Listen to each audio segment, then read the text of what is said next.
Welcome back to the shop. Please forgive me.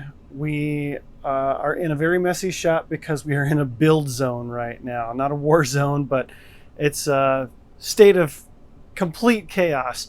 Reason is I've been doing a lot of building this week and a lot of troubleshooting, and I want to go over some of that with you because some of it's not necessarily intuitive.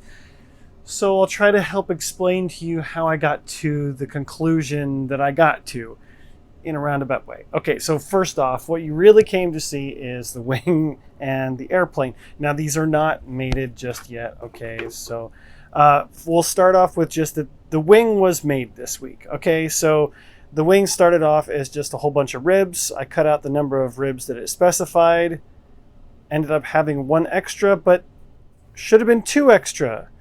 I didn't have the exact wood that they specified, at least the dimensions of the wood. So I am using hard bass spars here, both front and rear. Just use what I had on hand.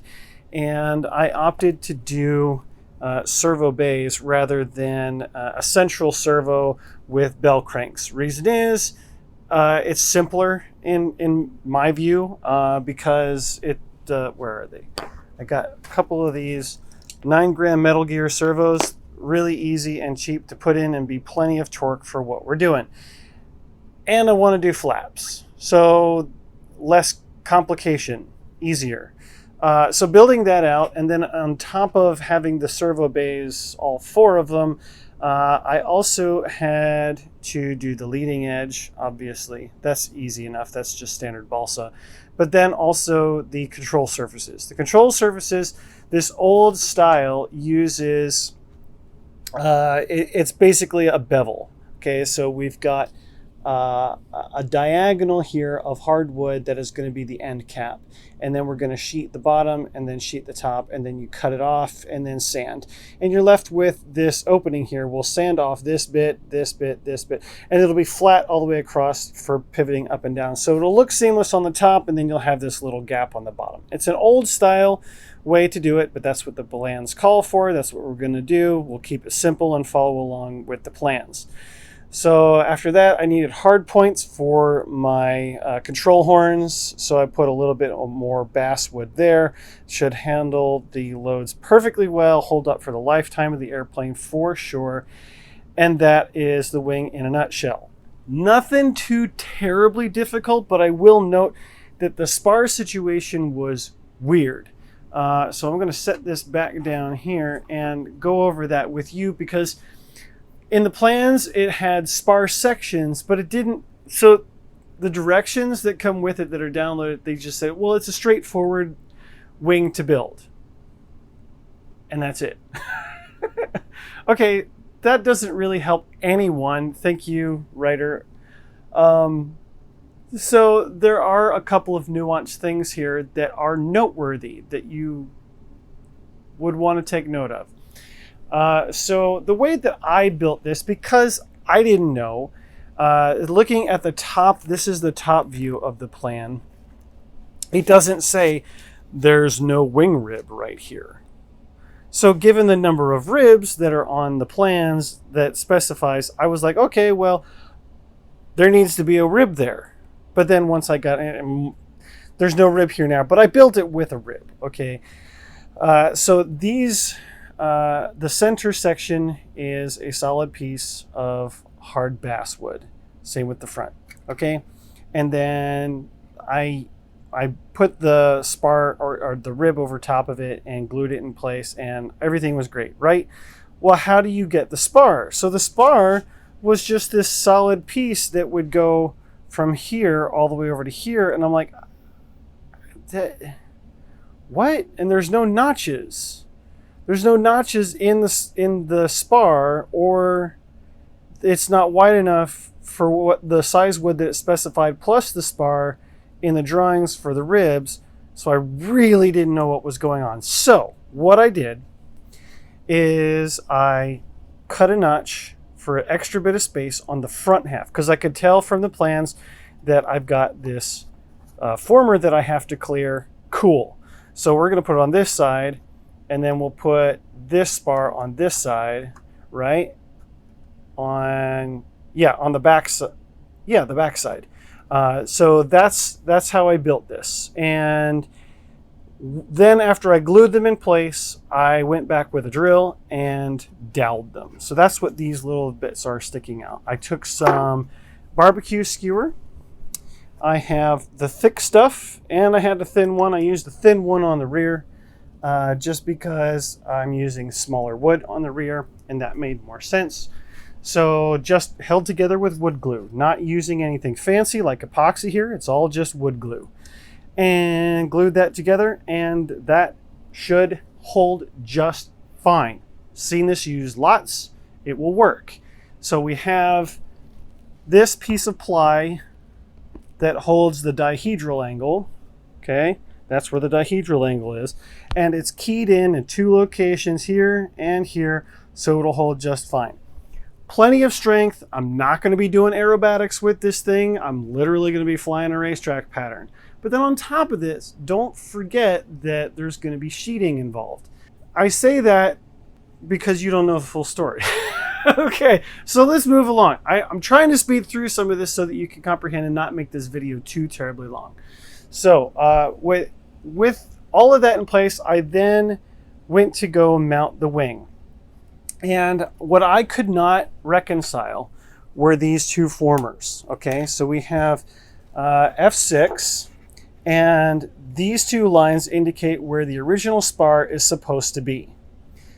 And so I measured down from the top, and obviously there's the center location for the motor. I got that. So I thought, okay, this is where the bottom of the wing needs to be, right? So I drew a line, and that's where I made that support piece, right? So that's where the rear spar rests on. That tracks. That makes sense, right? So then I went to this former, F5.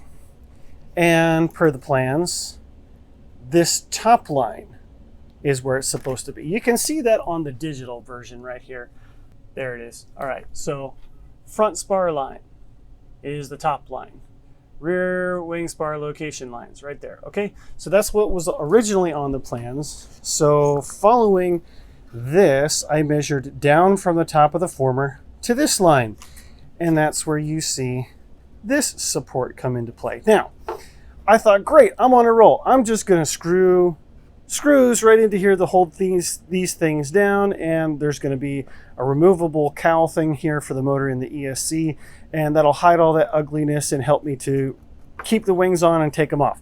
Cool, cool. And then I noticed this. What is that? What is that? No, it should be up like this. Now, I went through this at least 5 times. At least 5 times. Measuring, and I was like, what? This can't be. And then I was looking at the plans, top and side, and everything that was on the plans, and nothing made sense.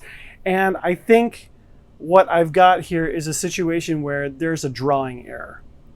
There is a simple drawing error. And let me show you how I've come to that conclusion. All right, so here is the side profile of the fuselage again. Now, originally, when I looked at the former, let me get that real quick for you. The former is F5, right? This is going to be the one to tell the angle of attack of the wing, or the incidence of the wing. It's probably better to say the incidence of the wing in this particular application, what we're talking about. But this space is what I'm trying to reconcile. So I went to the side of the plans. This makes much more sense. And if you go back to my previous video, I talk about the incidence of the horizontal stabilizer. I did the same thing here. We're talking about 1/2 degree positive of incidence. That's where this is pointing up, not down like we're currently seeing.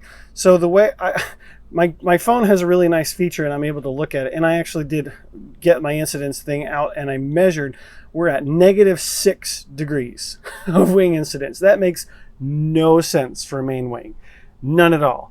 So what I did was I went back and I measured here to there. Remember, this is our flat ply bottom. Measured from here to here and here to here. This one is right. This one was not. This should be at the top of that former. This line is incorrect on the plans. It should be up here. The wing should rest on the very top of this former, okay? I went back through, I did that. I put a piece of wood as a spacer and put it in there so that it would rest higher, and it's about right. At least it's close enough for the building that I do. You can fiddle and get things exactly right per the plans. In my experience, it's close enough. If it's within half a degree on the main wing, it's close enough. So as I do my final fit and finish, I'll get some hard points mounted because that's how the wing has to be. It has to be hard point. And I hope this takes you on a journey of your own into madness, because when you build from plans, you run into this stuff. It happens. These are old hand-drawn plans, okay? Little stuff gets lost in the process of making plans, making prototypes, etc. I'm not faulting anyone for this. It's just part of the game. And sometimes you just don't know what you're getting into or how to go about building something. And the best thing I can tell you is just start building. When I first started, I looked at the plans and tried to read them and understand them. And I really wasn't sure with, like I said, how the spar was going to work. So I didn't know if I should try to build the wing in 3 sections or 2 sections or 1 section. So what I ended up doing was I was like, well, if I'm going to be doing these braces, I'll just try to maximize the wood. And so I ended up actually building the middle half and the end on one side. I can't remember which side that I built first, but it didn't matter because I just cut a small slice into where the wood was going to create the dihedral angle, and I didn't cut it all the way. I just left it there and then added the ribs. So then when I went back here and I started fitting this, and I realized, oh, there's this former in the way and I was going to have to recess it down. That's when I realized, oh, this rib shouldn't be here, and I pulled it out. So again, there's a typo in the plans for 2 extra ribs that don't get used. See, like I said, there are just sometimes errors, and it's okay. It's okay to have people make mistakes, and that's why we continue to build and learn from other people, okay? So with that, we've got a great start. I'm going to be able to get this thing mounted this week and started on sheeting. Probably won't give another update until I get the whole wing sheeted out, and I might go over some of the stuff for creating the ailerons. I've got some end caps to do with just some hard balsa. That's pretty easy, straightforward. I'll do that after the sheeting.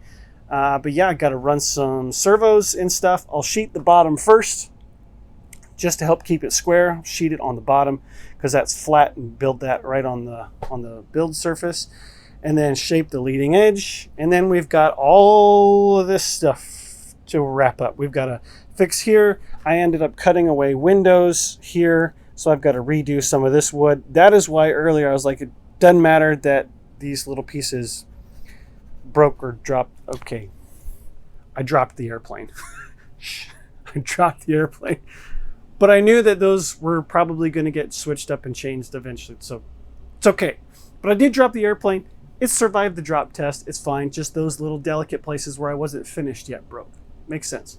The reality is that we're getting close to the finish line here, and I could not be more excited. It's really looking quite the part now, and I'm excited to be wrapping up this journey. More things to come. Oh my gosh, it's coming so quick, you guys. Building season, I don't know about you, but it's coming up real quick for me. September is gonna go like that. I'm telling you right now. August is almost done, and I think I'm gonna have this thing done by the end of August.